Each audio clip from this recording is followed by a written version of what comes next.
नमस्ते। आज के इस एक्सप्लेनर में हम ऐतिहासिक स्रोत सामग्री के आधार पर सिख धर्म के तीसरे गुरु श्री गुरु अमरदास जी के परिवर्तनकारी जीवन और उनके छोड़े गए गहरे प्रभाव पर चर्चा करने वाले हैं। यूपीएससी और राज्य पीसीएस परीक्षाओं के दृष्टिकोण से देखा जाए तो यह विषय अत्यधिक महत्वपूर्ण है।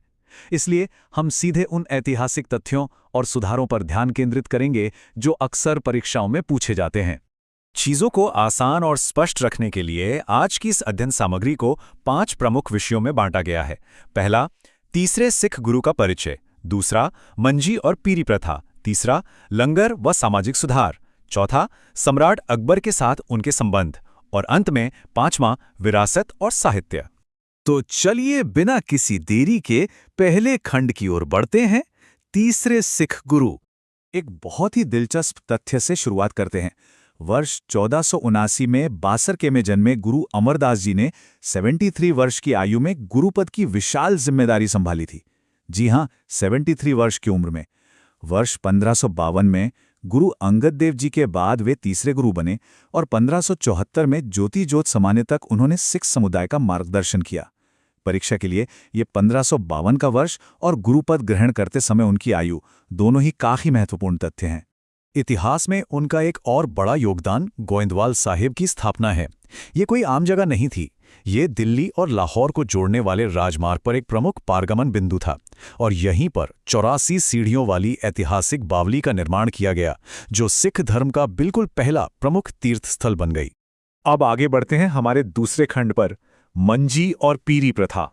प्रशासन के स्तर पर एक बहुत बड़ी चुनौती थी। बढ़ती उम्र के कारण गुरु साहिब व्यापक रूप से यात्रा नहीं कर सकते थे, जबकि समुदाय बहुत तेजी से बढ़ रहा था। इस चुनौती से निपटने के लिए उन्होंने प्रशासन का विकेंद्रीकरण किया। पूरे सिख समुदाय को 22 मंजियों या प्रशासनिक जिलों में विभाजित कर दिया गया। मंजी दरअसल वो चारपाई होती थी जिस पर बैठकर प्रचारक शिक्षाएं देते थे। और इसी प्रशासनिक ढांचे का एक बिल्कुल क्रांतिकारी हिस्सा थी पीरी प्रथा। जरा सोचिए, 16वीं शताब्दी में यह कितना बड़ा कदम रहा होगा। इस व्यवस्था में महिला आध्यात्मिक नेता अन्य महिलाओं का मार्गदर्शन करती थीं, विशेष रूप से उनका जो रूढ़िवादी सामाजिक मानदंडों या पर्दा प्रथा के कारण घर से बाहर नहीं आ सकती थीं। इस प्रशासन के पैमाने और इसकी समावेशी प्रकृति का अंदाजा इन आंकड़ों से लगाया जा सकता है। कुल 146 मिशनरियों की नियुक्ति की गई थी, जिनमें 94 पुरुष और 52 महिलाएं शामिल थीं। 16वीं सदी में लैंगिक समानता की दिशा में उठाया गया ये कदम सच में हैरान करने वाला और प्रेरणादायक है। खैर, किसी भी मजबूत प्रशासन को चलाने के लिए एक आर्थिक रीढ़ की जरूरत तो होती ही है। तो यहीं से दसवंध की शुरुआत हुई, यानी अपनी आय का 10वां हिस्सा दान करना। इसी फंड से लंगर और नए शहर के बुनियादी ढांचे जैसे बड़े सामुदायिक प्रोजेक्ट्स को चलाया जाता था। मंजी प्रमुख इसे एकत्र करते थे और बैसाखी के अवसर पर गुरु साहिब के समक्ष प्रस्तुत करते थे।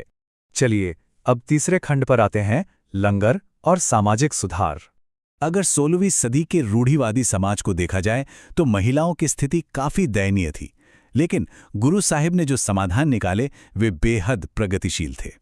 उन्होंने सती प्रथा और पर्दा प्रथा का कड़ा विरोध किया और इन्हें खत्म करने की दिशा में ठोस काम किया। इसके साथ ही विधवा पुनर्विवाह को भी भारी प्रोत्साहन दिया गया। और एक बहुत ही मशहूर वाक्य है, पहले पंगत ते पीछे संगत। गुरु साहिब ने लंगर प्रथा को अनिवार्य बना दिया था। ये जनादेश सुनिश्चित करता था कि हर किसी को, चाहे उसकी जाति, धर्म या हैसियत कुछ भी हो, गुरु से मिलने से पहले फर्श पर एक साथ बैठकर लंगर छकना ही होगा। यह पूर्ण समानता का एक बहुत ही व्यवहारिक और खूबसूरत अनुप्रयोग था। इसके अलावा विवाह के अनुष्ठानों को रूढ़िवादी जटिलताओं से मुक्त करने के लिए आनंद कारज की शुरुआत की गई। इस एक कदम ने एक विशिष्ट और समतावादी सांस्कृतिक पहचान स्थापित करने में बहुत प्रमुख भूमिका निभाई। अब बात करते हैं हमारे चौथे खंड की, सम्राट अकबर के साथ संबंध।